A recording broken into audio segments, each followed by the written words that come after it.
नमस्कार दोस्तों, द पाठशाला एकेडमी के ऑनलाइन पोर्टल पे आप सभी का एक बार फिर से स्वागत है। आइए, हमने पिछले वीडियो में क्वेश्चन नंबर 6 का डिस्कशन किया था। आज के इस वीडियो में, इस लेक्चर में हम लोग क्वेश्चन नंबर 7 देखेंगे, यानी कि हाइट एंड डिस्टेंस का हमने 6 क्वेश्चन सॉल्व कर लिए। आज हम 7वां क्वेश्चन सॉल्व करेंगे। तो आइए सीधे अपने क्वेश्चन में चलते हैं। क्लास 10 का मैथ हम लोग डिस्कशन कर रहे हैं ना। हाइट एंड डिस्टेंस वही है ही, 9th में तो है नहीं। मेंशन कर दे रहा हूँ फिर से ताकि आप लोग कंफ्यूज ना हो। आप NCERT मैथ हम लोग पढ़ रहे हैं, तो NCERT मैथ हम लोग पढ़ रहे हैं। इसी का height and distance chapter question number हम लोग आज सॉल्व करेंगे 7, और 7 क्वेश्चन ही हम लोग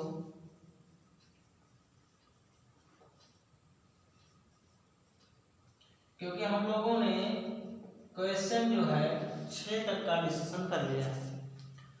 हाइट एंड डिस्टेंस का 7वां क्वेश्चन आपको कह रहा है, भूमि के एक बिंदु से एक 20 मीटर ऊंचे भवन के भूमि के एक बिंदु से, ठीक है, भूमि के एक बिंदु से 20 मीटर ऊंचे भवन के शिखर पर लगी एक संचार मीनार के तल और शिखर के उन्नयन कोण क्रमशः 45 डिग्री और 60 डिग्री है। तो मीनार की ऊंचाई ज्ञात कीजिए। तो देखिए, कह रहा है कि भूमि बिंदु से एक 20 मीटर ऊंचा भवन है। तो आप लेंगे एक भवन लेंगे पहले, जो भूमि से 20 मीटर ऊंचा है, अर्थात ये भूमि हो गई, ये पॉइंट इसका भूमि हो गया, और ये इसका शिखर बिंदु हो गया भवन का, और ये आपका दिया गया है क्वेश्चन में 20 मीटर है। कितना है? 20 मीटर। क्वेश्चन ये कह रहा है कि भूमि के एक बिंदु से 20 मीटर ऊंचा एक भवन है, तो मैंने एक 20 मीटर ऊंचा भवन बना दिया। भवन बनाया है मतलब एक रेखा खींच दी, एक सिंगल लाइन खींचा। अब आप कहेंगे सर भवन तो नहीं दिख रहा है, आपने एक लाइन खींचा है और बता दिए भवन बन गया। अरे मैं भवन का निर्माण नहीं कर रहा हूँ, इसमें मैं भवन नहीं बना रहा हूँ। माना यह एक भवन है, रेखा मैंने खींचा है, एक लाइन खींची है, और मैंने मान लिया, माना है यह एक भवन है। हम मैथ वाले हैं, मान कर कुछ भी कर सकते हैं। मान लिया, बस माना ये है, माना वो है। अब है या नहीं पता नहीं, लेकिन माना है, तो माना ये क्या है? भवन है। क्वेश्चन आगे आपको बोल रहा है, भवन के शिखर पर लगी एक संचार मीनार है।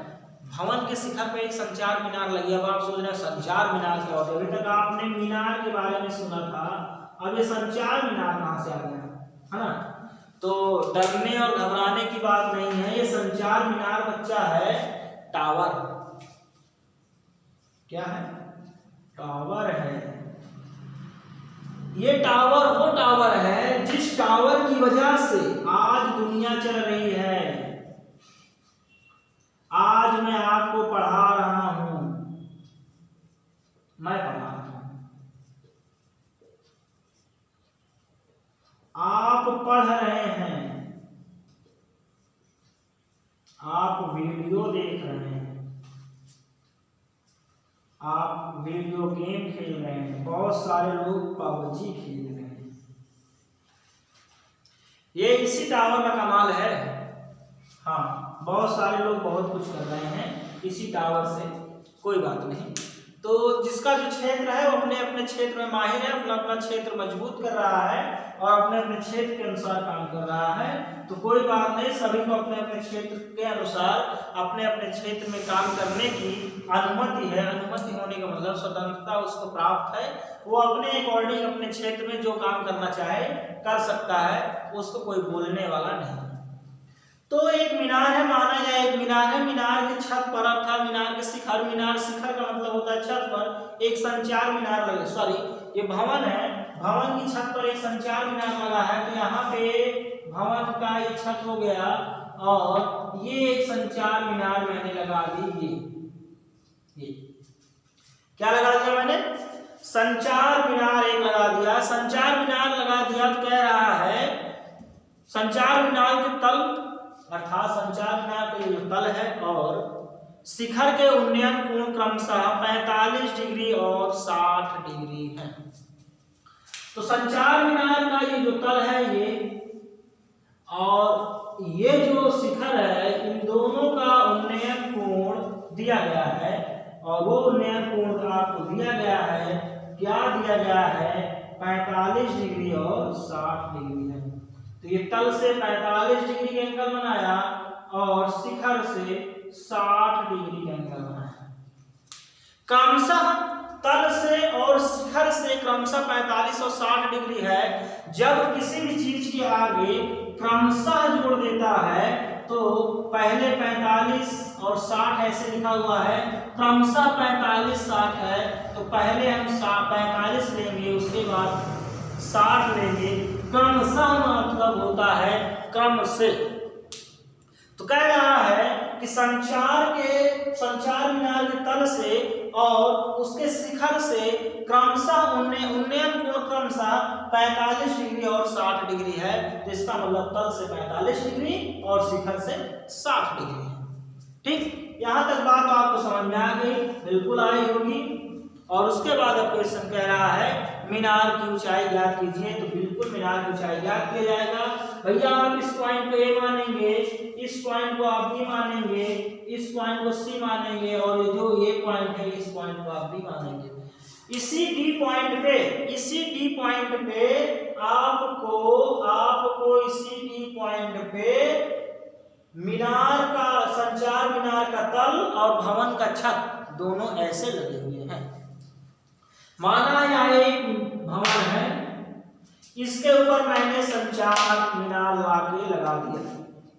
तो ये लगाया छत पर, ये मीनार का तल है और ये भवन का छत, ये मैंने लगा दिया। इसकी ऊंचाई मैंने बताया भवन की 20 मीटर है और इसकी ऊंचाई मुझे पता नहीं, ज्ञात करनी है। मैंने कहा भवन के तल से, मीनार के तल से, तो मीनार का तल से 45 डिग्री और शिखर से, मीनार के शिखर से 60 डिग्री का कोण है। तो यहाँ से 60 डिग्री और यहाँ से 45 डिग्री है, तो यहाँ से 45 और यहाँ से 60 डिग्री का एंगल बना है।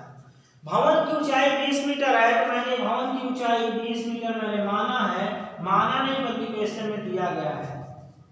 ठीक, इस दूरी को BC हमें ज्ञात नहीं करना है, BC नहीं, हमें भवन की ऊंचाई ज्ञात करनी है, वो सॉरी मीनार की ऊंचाई ज्ञात करनी है। तो पहले इस दूरी को भी हम ज्ञात कर लें, BC को। तो आइए क्वेश्चन को मैं लिखता हूं, मैं क्वेश्चन को ये लिखता हूं, माना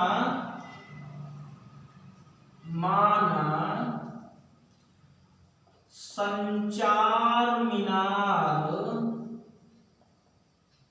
की ऊंचाई,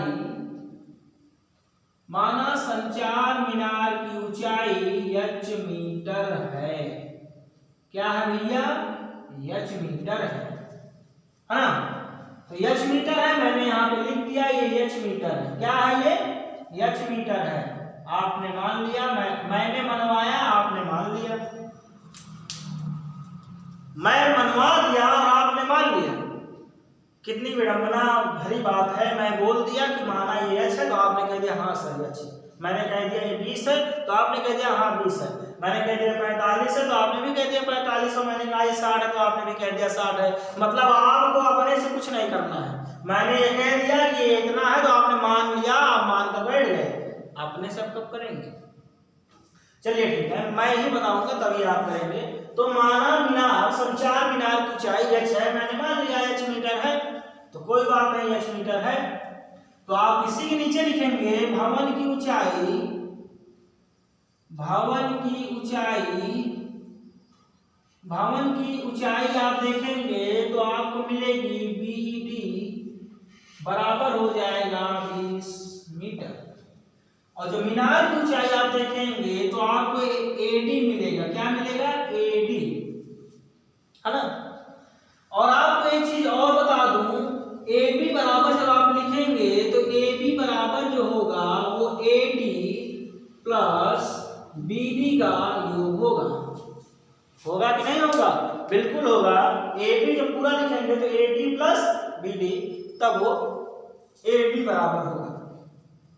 आपको इसमें दो त्रिभुज दिख रहा होगा, एक त्रिभुज DCB दिख रहा है और एक त्रिभुज ACB दिख रहा है। तो आप पहले लगाएंगे, पहले त्रिभुज की बात मैं करूंगा, समकोण त्रिभुज, समकोण त्रिभुज, एक त्रिभुज का साइन है, समकोण त्रिभुज DCB में मुझे tan की आवश्यकता है, मैं tan ही लगाऊंगा क्योंकि मुझे आधार निकालना है, इसलिए tan theta is equal to लंब बटे आधार होता है, लंब बटे आधार, लंब का मतलब हुआ आपका यहाँ BD, आधार का मतलब BC। थीटा की वैल्यू आपको 45 डिग्री दिया गया है, तो tan 45 degree is equal to BD की वैल्यू आपको 20 और BC की वैल्यू आपको निकालनी है। tan 45 का मान आपको पता है 1 के 1 होता है, tan 45 का मान 1 होता है अर्थात 1 होता है, और 20 बटे 20 आप क्रॉस मल्टीपल करेंगे तो BC का गुणा आप 1 से करेंगे तो BC रहेगा, और 20 का गुणा 1 से करेंगे तो 20 रहेगा, और ये हो जाएगा BC की वैल्यू आपने निकाला, BC की वैल्यू आपको आ गई 20 मीटर। तो आप यहाँ लिखेंगे 20 मीटर, इसकी वैल्यू आपने निकाल लिया BC, अर्थात आधार या 36 दूरी आपने निकाल लिया उस पॉइंट से जिस पॉइंट पे उन्नयन कोण है, और भवन के तल बिंदु से आपने निकाल लिया 20 मीटर। अब हमें निकालना है मीनार की ऊंचाई। मीनार की ऊंचाई निकालने के लिए हम त्रिभुज की बात करेंगे, ACB त्रिभुज की। तो आप यहां लिखेंगे समकोण त्रिभुज, समकोण त्रिभुज ACB में फिर से आप tan थीटा लगाएंगे, tan थीटा बराबर पूरा लंब लेंगे AB, लंब बटे आधार, लंब आप पूरा लेंगे AB, आधार आपका BC होगा, tan थीटा बराबर आप 60 डिग्री रखेंगे, यानी कि tan थीटा 60 डिग्री बराबर, tan 60 डिग्री बराबर AB की वैल्यू आप लिख सकते हैं AB प्लस BD, कितना लिख सकते हैं AD प्लस BD लिख सकते हैं, अपन BC की वैल्यू आप 20 लिख सकते हैं, लिख सकते हैं, कोई दिक्कत नहीं। tan 60 का मान होता है √3, और BD की वैल्यू आपको पता है, BD मैंने बताया है भवन की ऊंचाई BD 20 है, तो आप AD प्लस BD की वैल्यू 20 लिखेंगे बटे 20।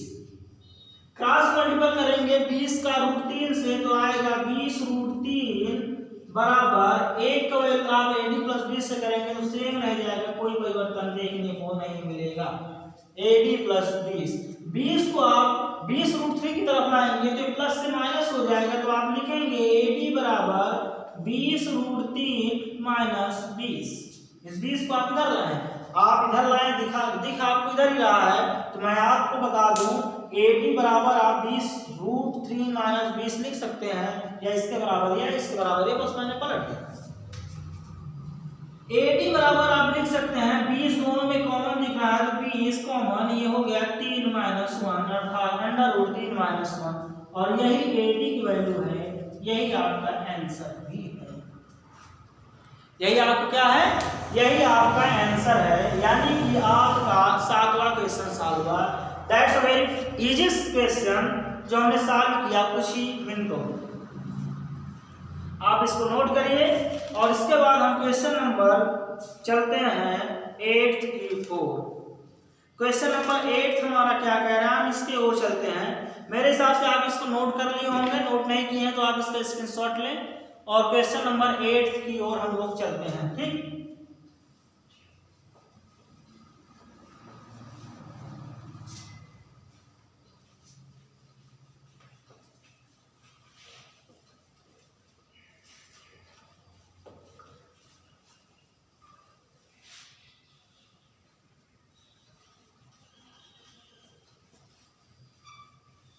आइए क्वेश्चन नंबर 8 क्या कह रहा है इसके बारे में थोड़ा सा चर्चा करते हैं, और थोड़ा सा चर्चा नहीं करेंगे बल्कि पूरा क्वेश्चन सॉल्व करेंगे।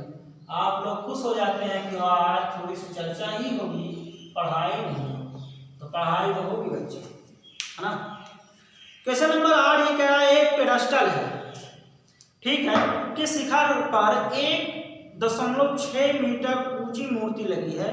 तो एक कोई पेडस्टल है, कोई भी चीज होगा, ये हो गया पेडस्टल, इस बिंदु पे टिका है, मतलब यहाँ पे जमीन है। इसके शिखर से 1.6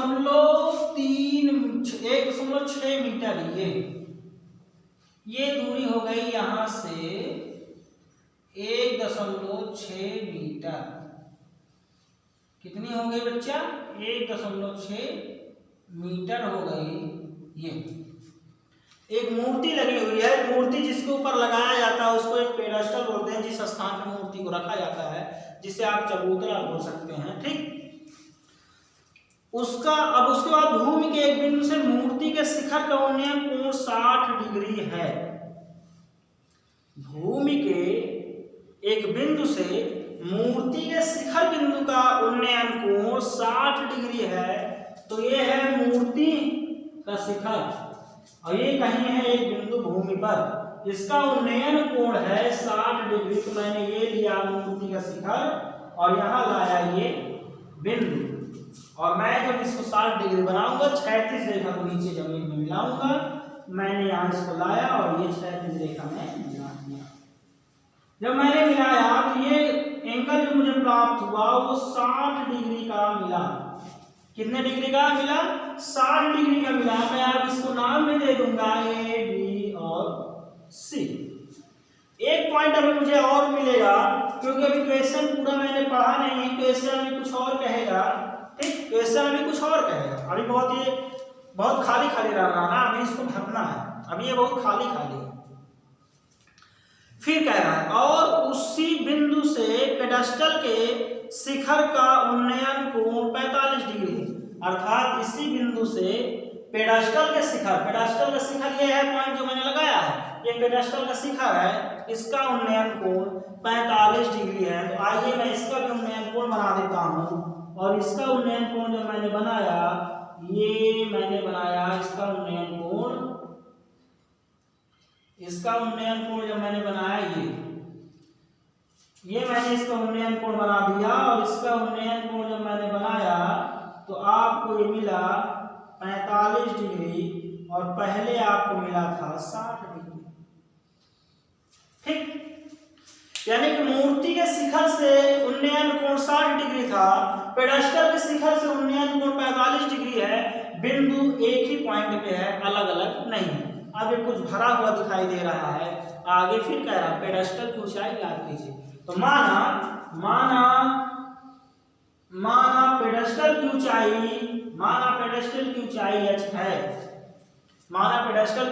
h है, और नीचे वाली संख्या को भी कुछ मान लेंगे, कोई आवश्यकता नहीं, बीसी रखा रहेंगे, आंसर डायरेक्ट रहेंगे। अब आप एक चीज ध्यान दीजिएगा, क्वेश्चन जैसे आपका 7 था, सेम एज लाइक क्वेश्चन 8 बन गया है। इसमें किसी प्रकार का कोई परिवर्तन मुझे नहीं दिख रहा है। वहां पे भवन की ऊंचाई दिया था, संचार मीनार निकालना था, यहाँ पे मूर्ति की ऊंचाई दिया है, भवन यानी कि पेडेस्टल की ऊंचाई ज्ञात करने, कोई अंतर नहीं। आइए मानते हैं कुछ। आप मानेंगे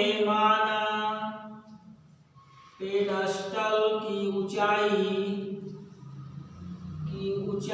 पेडेस्टल की जो ऊंचाई है वो है हमारी, एक पॉइंट और इसमें देंगे डी। पेडेस्टल की ऊंचाई क्या है? Point D. तो पेडेस्टल की ऊंचाई पॉइंट डी पे है, तो बीडी बराबर, ऊंचाई बीडी हो गई ना, पेडेस्टल की ऊंचाई कितनी हो गई? बीडी हो गई बराबर h मीटर। ठीक, मूर्ति की ऊंचाई दी है, इसलिए मूर्ति की ऊंचाई लिख लेते हैं, महत्वपूर्ण है। मूर्ति की ऊंचाई जो आप AD दिए हैं, AD रेखा पे है, उसकी ऊंचाई 1.6 मीटर है। ये बहुत ही महत्वपूर्ण होने वाली है। और फिर से आप AB को जब लिखेंगे, तो AB बराबर आप AD प्लस BD लिखेंगे, और AB को आप ये भी लिख सकते हैं क्या? AB बराबर AD की वैल्यू आप रखेंगे 1.6 प्लस BD। इस चीज को भी आप लिख सकते हैं। Any doubt? नो। आइए अब चलते हैं क्वेश्चन पे, कुछ निकालते हैं। और आपके पास दो समकोण त्रिभुज बनता हुआ दिखाई दे रहा है, एक BCB और एक त्रिभुज ACB। तो आप पहले समकोण त्रिभुज आप BCB लीजिए, उसके बाद समकोण त्रिभुज ACB लीजिए। दो समकोण त्रिभुज आंसर आपका निकलना है। अब आप यहाँ लिखेंगे समकोण त्रिभुज DCB में tan थीटा लेने पे tan थीटा बराबर लंब बटे आधार। आज लंब का वैल्यू आपको पता नहीं, लंब मतलब हो गया आपका BD और आधार का मतलब हो गया BC। थीटा का वैल्यू आपने 45 लिया है, इसलिए कि आप DCB ले रहे हैं, DCB का जो एंगल है वो 45 डिग्री है, तो tan 45 डिग्री बराबर BD की वैल्यू आपने h माना है और BC आपको पता भी नहीं। tan 45 की वैल्यू 1 होती है, तो 1 बराबर h बटे BC, अर्थात BC बराबर हो जाएगा h मीटर। तो जो पेडस्टल की ऊंचाई होगी वही BC क्षैतिज रेखा की भी लंबाई होगी। तो कोई बात नहीं, वही क्षैतिज रेखा का मान होगा, तो अच्छी बात है कि दोनों मान आपको बराबर मिलेंगे। अब आप दूसरे समकोण त्रिभुज की बात करेंगे, तो समकोण त्रिभुज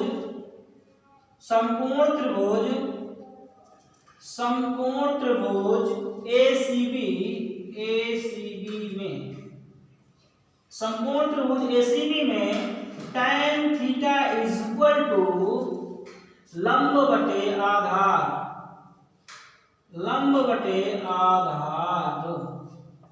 लंब आपने AB माना क्योंकि आप पूरा त्रिभुज ले रहे हैं, बड़ा वाला त्रिभुज आप देखिए ABC, ठीक, यानी कि ACB, और आधार आपका BC है।